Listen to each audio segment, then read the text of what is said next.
దైవము సర్వాంతరయామి, ప్రతి చోట ఉన్నాడు అంటుంటారు చాలా మంది. ఎక్కడైనా ఉన్నాడండి. దానికి ఒక రకమైనటువంటి వాక్యం కూడా చెబుతూ ఉంటారు. ఇందుగలవాడు అందుగలడందు, ఎందెందు వెతికినా అందందుగలడు. ఎక్కడ చూసినా ఉన్నాడు. దానికి కొంతమంది ముస్లింలు కూడా ఖురాన్ వాక్యాలు చూపిస్తూ ఉంటారు. 50వ అధ్యాయం సూరా కాఫ్ 16వ వాక్యంలో సృష్టికర్త అని అల్లాహ్ తఆలా తెలియజేస్తున్నాడు. వలఖద్ ఖలఖనల్ ఇన్సానా, మేము మనిషిని పుట్టించాము, అతని మదిలో మెదిలే ప్రతి విషయము మాకు తెలుసు. మేము ఎంత దగ్గరగా ఉన్నామంటే అతని ప్రాణనాళం, కంఠనాళం కంటే కూడా దగ్గరగా ఉన్నాము. కంఠ రక్తనాళం ఏదైతే ఉందో దానికంటే దగ్గరగా ఉన్నాము. ఈ వాక్యం చూపించి చాలామంది ముస్లింలు కూడా చెబుతుంటారు ప్రతి చోట ఉన్నాడండి అని. కానీ ఈ వాక్యాన్ని ఎలా అర్థం చేసుకోవాలో తెలుసా?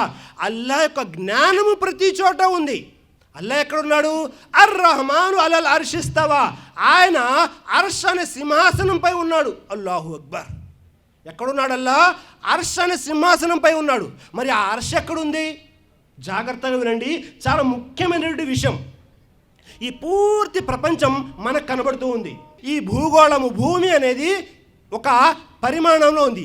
ఈ భూమి కంటే కొన్ని వందల రెట్లు పెద్దది సూర్యుడు.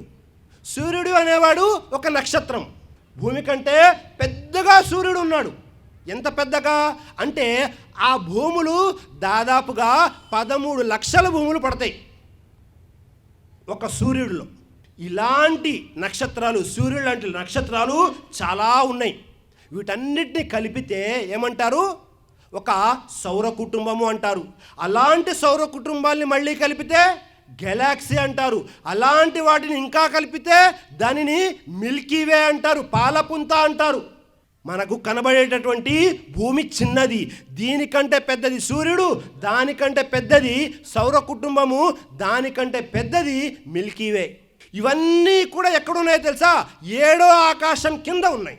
ఒకే ఒక్క ఆకాశం కింద ఇవన్నీ ఉన్నాయి. అందులో ఒక గోళంలో మనం ఉన్నాము. ఈ 7వ ఆకాశం పైన 6వ ఆకాశం ఉంది. ఈ ఆకాశం నుండి ఆ ఆకాశానికి వెళ్ళాలి అంటే దాదాపుగా 500 సంవత్సరాలు ప్రయాణం చేయాలి. ఎంత వేగంతో అది ప్రవక్త వారు చెప్పలేదు. ఇలాగా 6 నుంచి 5, 5 నుంచి 4, 4 నుంచి 3, 3 నుండి 2, 2 నుండి 1, ఇలా 7 ఆకాశాలు ఉన్నాయి. 7వ ఆకాశం నుండి మొదటి ఆకాశానికి వెళ్ళాలి అంటే 3500 సంవత్సరాలు ప్రయాణం చేయాలి.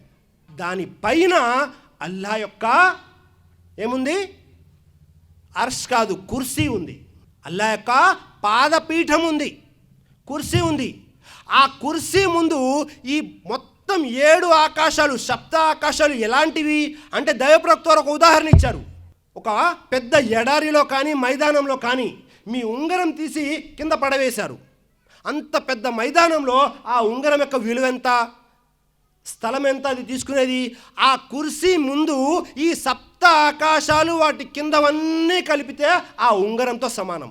ఆ కుర్సీ అంత పెద్దగా ఉంటుంది. ఆ కుర్సీ పైన అల్లాహ్ యొక్క అర్ష్ ఉంది. దానిని అర్ష్ అనే పదానికి తెలుగులో సరైన పదం లేనేలేదు. కానీ మనకు అర్థం అవడం కోసము సింహాసనం అని చెప్పవచ్చు. ఏముంది?